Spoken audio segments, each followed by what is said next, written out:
Okay, so I have my hair in the heatless curls. This is, oh, another thing.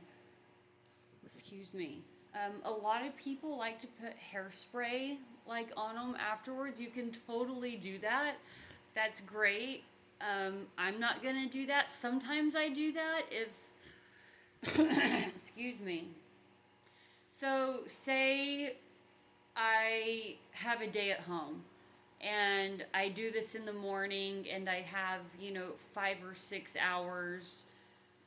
I might hairspray it and then do it. I nearly never do that. I nearly always do this overnight.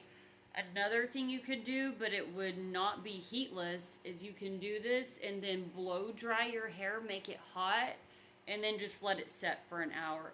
But then that kind of defeats the purpose of avoiding heat. I like to put heat on my hair as little as possible. My hair gets dry really easy, and if I do it this way, like I curl it the first day I wash it with a curling iron. But if I do it this way, I don't have to do that again until it's time to wash my hair.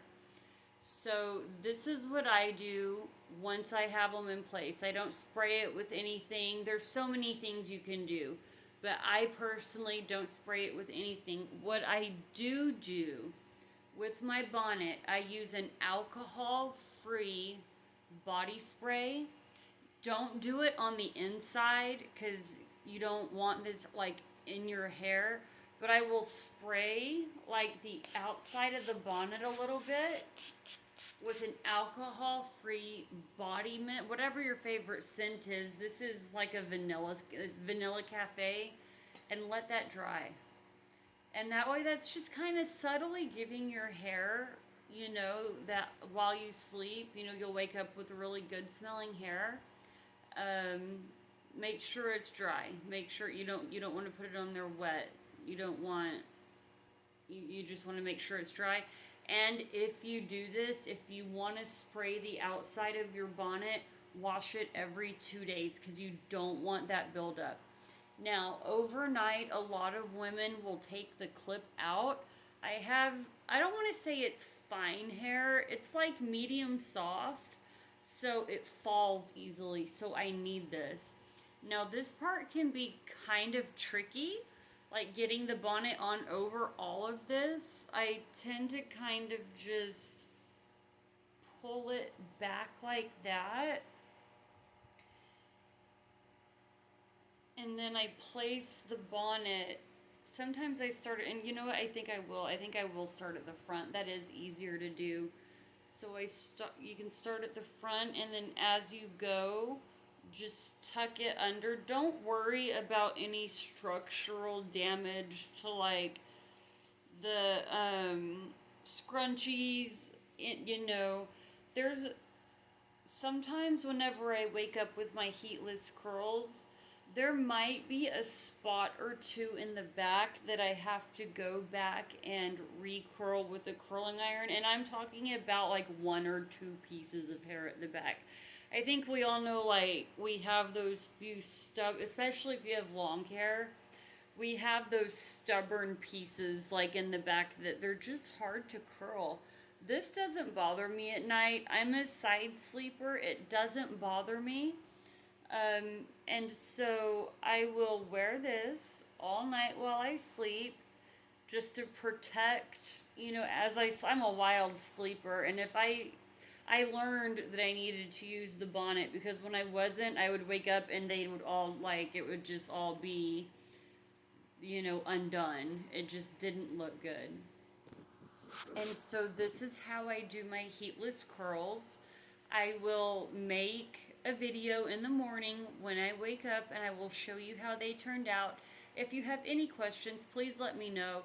And more importantly, if you have any tips to share with me, or if you saw a technique I was using that maybe I could do it better, I'm really one to enjoy feedback and conversation. I love heatless curls. I really hate putting heat on my hair. Like, I have done so much to my hair over my life that in the past 3 years, I just want to leave it alone. Just leave it alone and let it grow, you know? And so these heatless curls, instead of having to get up every day and either like curl my hair with a curling wand, or not a wand, I'm sorry, curl my hair with a straightener or with a curling iron, even when we use heat protectant, it's still damaging to the hair. It helps. It helps to use a heat protectant, and always use a heat protectant if you're going to put heat on your hair.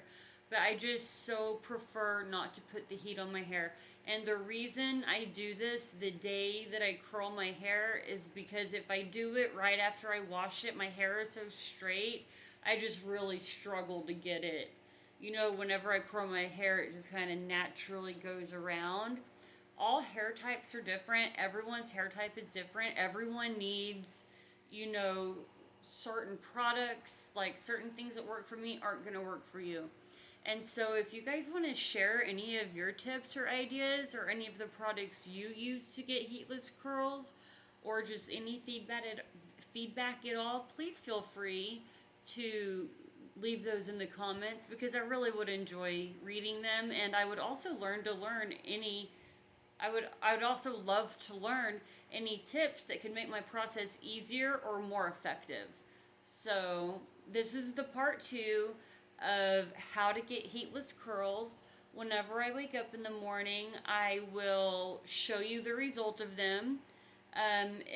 Sometimes I do and sometimes I don't. There's like 2 pieces in the back that sometimes I do. I spray it with a heat protectant and I go in there. It's like 2 pieces, and I'll just go in there and curl it. And you know, sometimes the very, very back needs a retouch. It's just a touch up. That's all it is. And you know, you can always go in there, and if a certain piece of the hair did something weird or whatever, you can always do touch ups. There's nothing wrong with that. So I hope you enjoyed this tutorial. I hope it was helpful. And again, if you have any questions, let me know. And if you have any feedback or advice, especially let me know, because I love learning new techniques when it comes to heatless curls.